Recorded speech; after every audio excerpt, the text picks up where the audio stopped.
Welcome to Sweet Life Beat Life. We hope this video helps. You start by preparing both devices. Make sure your Apple Watch is charged and updated, and put the headphones into pairing mode so they broadcast. Once done, open Settings on your watch and tap Bluetooth. The watch scans automatically.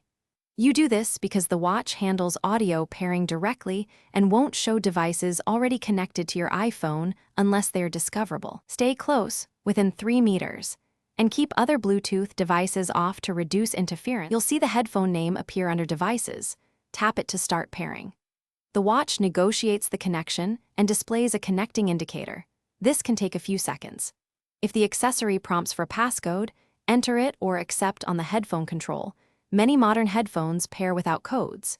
Make sure the headphones aren't already connected to another phone or computer, because many models prefer a single active connection and will refuse pairing until disconnected elsewhere. You finish by confirming audio routing. Open Now Playing or Control Center and select your headphones as the output so music or calls go there. If it doesn't connect, toggle Bluetooth off/on or restart both the watch and headphones. This clears transient issues.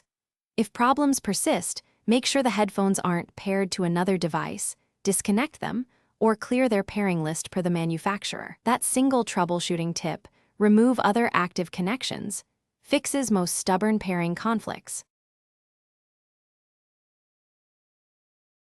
Thanks for watching. Consider subscribing if we helped you.